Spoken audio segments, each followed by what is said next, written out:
नमस्कार। Speak easy के इस नए वीडियो में मैं आप सभी का हार्दिक अभिनंदन करता हूं, स्वागत करता हूं।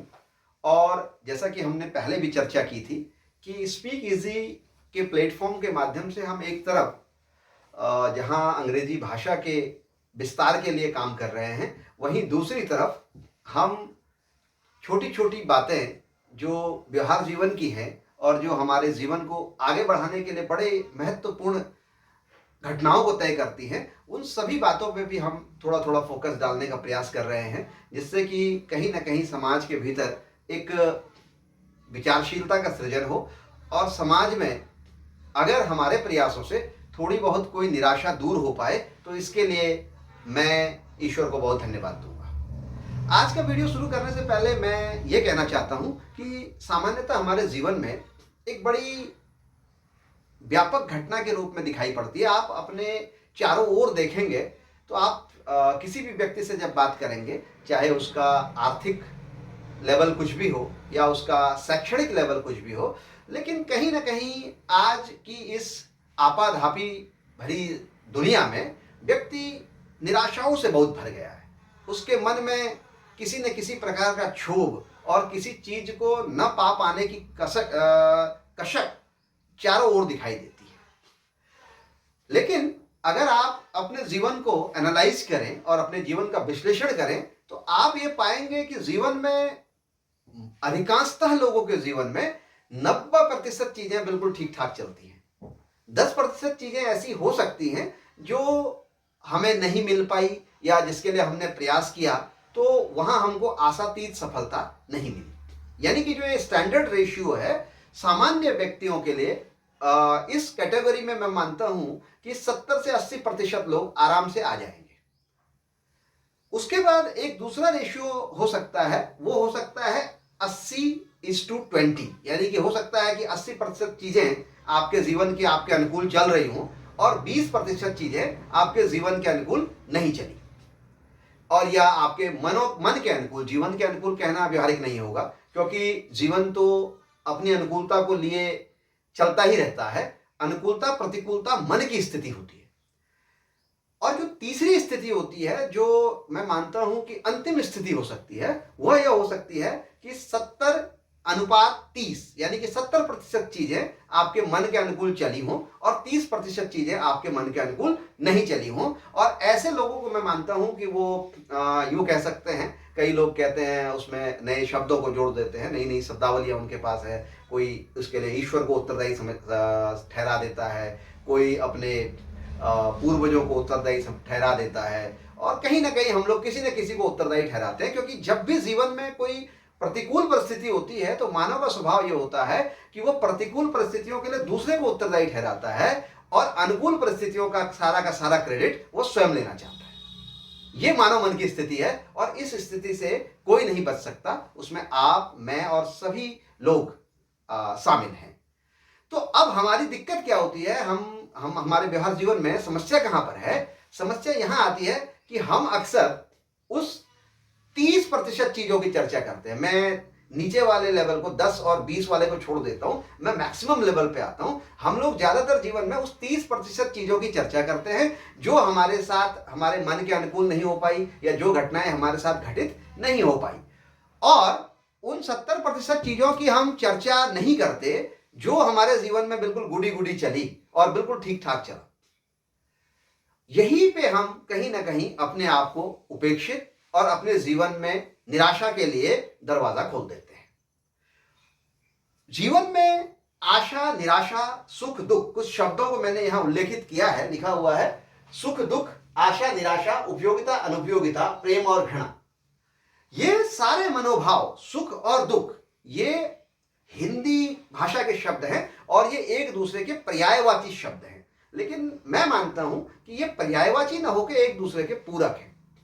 क्योंकि सुख और दुख दोनों की स्थिति क्या होती है कि दोनों एक दूसरे के कॉम्प्लीमेंट कैसे हैं, मैं इसको एक उदाहरण के माध्यम से प्रस्तुत करना चाहता हूं। क्योंकि किसी वस्तु में सुख का अर्थ है संतुष्टि। सुख और संतुष्टि को हम पर्यायवाची तो नहीं कह सकते, लेकिन सुख और संतुष्टि एक दूसरे के बड़े नजदीक के समानार्थी शब्द हैं। सुख का अर्थ होता है संतुष्टि, यानी कि सुख और संतुष्टि हमारे लिए किसी भी चीज में कब तक विद्यमान होती है, जब तक हम किसी चीज को पा नहीं लेते।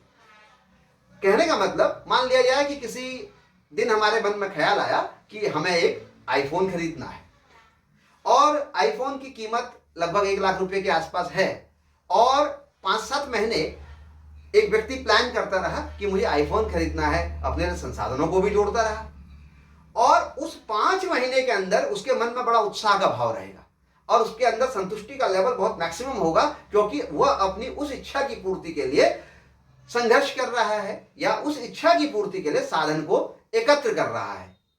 अर्थशास्त्र में इच्छा और आवश्यकता की जो परिभाषा है, इच्छा, आवश्यकता उस इच्छा को कहते हैं जिसको प्राप्त करने के लिए हमारे पास साधन हो और उन साधनों को व्यय करने की तत्परता हो। यह अर्थशास्त्र की परिभाषा आवश्यकता के संदर्भ में है। ये जो 4-5 महीने वो ठीक ठाक चला कि उसने प्रयास किया कि मैं संसाधन जोड़ रहा हूं, उस समय वो बड़ा उत्साहित रहेगा और उसका जीवन बड़ा, उसको लगेगा कि मैं जरूर जीवन में कुछ बढ़िया कर रहा हूं, और बड़ा वो उत्साहित रहेगा।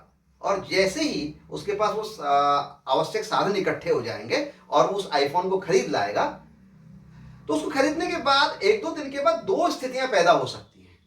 पहली स्थिति तो जो जरूर पैदा होगी वो ये है कि उसके बाद उसको 24/7 उसे हमेशा इस बात की चिंता रहेगी कि कहीं ये फोन मेरे हाथ से गिर तो नहीं जाता, कहीं टूट ना जाए। या अगर आपके परिवार में छोटे बच्चे हैं और उस पर किसी बच्चे ने उस फोन को पकड़ लिया, तो आप 1 किलोमीटर दूर से ही चीखना शुरू कर देंगे कि अरे यार 1 लाख रुपए का फोन है, पटक दोगे, टूट जाएगा, गिर जाएगा। 10 तरह की बातें। यानी कि कहीं ना कहीं हम अपने जीवन में जाने अनजाने नकारात्मकता की एंट्री ले आएंगे। तो जो मैं कहना चाह रहा था कि सुख के साथ साथ दुख भी संलग्न होता है। सुख इस बात का हमें मिलेगा, संतुष्टि इस बात की मिलेगी कि आईफोन खरीद लिया, और दुख इस बात का शुरू हो जाएगा कि गिर के टूट ना जाए, ये इसमें कोई डैमेज ना हो जाए। और डैमेज अगर दूसरे के हाथ से हो गया तो बहुत दिक्कत है, अपने हाथ से हो गया तो चलो हम मन को बुझा भी लेंगे, क्योंकि मनुष्य के पास अपनी अच्छाइयों बुराइयों के लिए, दोनों चीजों के लिए अपने बनाए हुए बहुत सारे तर्क होते हैं। खैर, इस तरीके से अब होगा क्या, दूसरी एक स्थिति और पैदा हो सकती है। संभव है कि आपने 1 लाख रुपए का फोन खरीदा, तो एक दूसरी आपके मन में बात आ सकती है कि यार 1 लाख रुपए का फोन खरीद के हमने अच्छा नहीं किया, इससे बढ़िया ये होता कि मैं 1 लाख रुपए की डाउन पेमेंट करके एक ऑल्टो कार खरीद लेता, जिसमें सारा परिवार बरसात में, जाड़े में बड़े आराम से वो ट्रेवल करता। और कहीं ना कहीं जो मेरा उद्देश्य, यानी कि मोस्टली हम लोग जो कॉस्टली चीजें खरीदते हैं, उसका ज्यादातर अभिप्राय अपने सोशल स्टेटस को मेंटेन करना होता है। तो मैं मानता हूं कि आईफोन की अपेक्षा कार हमारे सोशल स्टेटस को ज्यादा बढ़ा देती। तो ये 2 परिस्थितियां संभव है कि आपके व्यक्ति के मन में पैदा हो जाए, और ये दोनों ही परिस्थितियां, जिसमें पहले वाले की तो पूरी संभावना है और दूसरे वाले की संभावना मैं कह नहीं सकता, फिर भी 50-50 है, ये दोनों ही परिस्थितियां दुख को जन्म देती है। तो इसलिए मैं ये कह सकता हूं कि सुख और दुख दोनों एक दूसरे के कॉम्प्लीमेंट हैं, पूरक हैं, और इसीलिए मैंने इसको रिवर्स एरो से शो किया हुआ है, सुख दुख की तरफ और दुख सुख की तरफ जा रहा है। ऐसे ही भाव आशा और निराशा के संदर्भ में भी हैं। आशाएं, कई बार मनुष्य की जो आशाएं होती हैं, हमें निराशा कहां पैदा होगी, जब हम कहीं पे किसी व्यक्ति से या किसी वस्तु से या किसी चीज से जब कोई आशा रखे होंगे, तो वही निराशा पैदा हो सकती है। निराशा का औचित्य कहां है, जहां आशा उपलब्ध है वही निराशा की संभावना है। जिससे हमारी कोई आशा नहीं, उससे निराशा की कोई संभावना नहीं है। इसलिए इसे भी कहा जा सकता है कि ये भी एक दूसरे के कॉम्प्लीमेंट की तरह काम करते हैं। तीसरी जो महत्वपूर्ण बात है, उपयोगिता और अनुपयोगिता। उपयोगिता और अनुपयोगिता को लेके जो मेरा विचार है वह यह है कि कोई वस्तु जो आज से 10 वर्ष पूर्व आपके लिए बड़ी उपयोगी थी, संभव है नहीं, ये अवश्य ऐसा होगा कि आज उसकी उपयोगिता बिल्कुल गौण हो गई है और उसकी कोई उपयोगिता आपके लिए नहीं है। और जिस चीज की उपयोगिता आज आपके लिए है, अगले 5 वर्षों के बाद उसकी उपयोगिता जरूरी नहीं है कि ऐसी ही बनी रहे। इसलिए उपयोगिता और अनुपयोगिता की भी कोई सटीक परिभाषा दे पाना बड़ा कठिन है। और आखिरी जो पॉइंट मैंने इसमें लिखा हुआ है वह है प्रेम और घृणा। प्रेम और घृणा के संदर्भ में क्या है, प्रेम और घृणा, इन दोनों ही परिस्थितियों में हमारा मन परवश होता है, हम दूसरे के अधीन हो जाते हैं। जैसे मान लीजिए आपको किसी से बहुत प्रेम है, तो हम क्या करते हैं प्रेम की स्थिति में कि 24/7 हम उसी का चिंतन कर रहे हैं। कई बार तो पता चला साहब कि सपने में भी वो हमें दिखाई दे रहा है। प्रेम की कई परिभाषाएं हैं, प्रेम कई प्रकार के होते हैं। उन सभी प्रेमों में स्थिति यह होती है कि हमारा मन परवश होता है। और ऐसा ही भाव घृणा के संदर्भ में भी है। घृणा के संदर्भ में भी ये होता है कि हम अगर हमारी मान लीजिए हमारी पड़ोसी से कोई लड़ाई है और या किसी एक्स से या वाई से हमारा कोई द्वंद्व है, तो हम जब भी उस व्यक्ति को देखते हैं या नहीं भी देखते हैं तो हम कुछ ना कुछ सोचते रहते हैं कि बड़ा यार ये दुखी करे पड़ा है, मुझे कुछ ना कुछ ऐसा रास्ता निकालना है कि एक दिन मैं इसको जरूर ले डाउन कर दूंगा। ये भाव भी क्या है, इन दोनों ही स्थितियों में मैं जो कहना चाह रहा हूं, प्रेम और घृणा, इन दोनों स्थितियों में हमारे मन का रिमोट जो है वो दूसरे के पास होता है। और दुनिया में दुख की जो सर्वाधिक अच्छी परिभाषा मुझे लगती है, तो सभी प्रकार के दर्शनों के अध्ययन के उपरांत मुझे जो परिभाषा समझ में आई वो ये समझ में आई कि यदि आपका रिमोट आपके पास है तो आप सुखी हैं, यदि आपका रिमोट आपके पड़ोसी के पास है, आपके मित्रों के पास है, इवन आपकी पत्नी के पास भी है, तो आप दुखी हैं। तो जीवन में सुख और दुख की परिभाषा को अगर हमको सही भांति समझना है और हमें इन भावों से मुक्त रहना है तो हमें दो चीजों का ध्यान रखना पड़ेगा। पहला कि हमें अपने रिमोट को अक्सर अपने पास रखना पड़ेगा। हमें इस बात को यह स्वीकारना पड़ेगा कि हमारे जीवन की प्राथमिकताएं हमारे क्रियाकलापों को कोई दूसरा तय ना कर पाए। और जो एक अहम बात है वो यह होती है कि दुख के संदर्भ में बौद्ध दर्शन में एक बड़ा अच्छा वाक्य बुद्ध ने कहा है, दुखम सर्वत्र दुखम दुखम। भगवान बुद्ध ने कहा कि सर्वत्र दुखम दुखम, सारे ओर दुख ही दुख है। तो बड़ी जिज्ञासा हुई, उनका एक जिज्ञासु शिष्य उनके पास आया, उनने कहा कि हे महात्मन, आप हमेशा कहते हैं कि सर्वत्र दुखम दुखम, तो सब जगह अगर दुख ही दुख है तो सुख क्या कहीं नहीं है? उन्होंने कहा भाई सुख और दुख कोई एक दूसरे से गूंथे हुए शब्द हैं। जो सुख है वही दुख है। हर सुख के पीछे दुख की संभावना है। अगर पीछे वाले ही उदाहरण को समझने की कोशिश करें, आईफोन खरीदने का सुख ही एक नए दुख को पैदा करेगा। दूसरी बात, किसी चीज में संतुष्टि और सुख तब तक निहित है जब तक वो चीज हमें मिल ना जाए।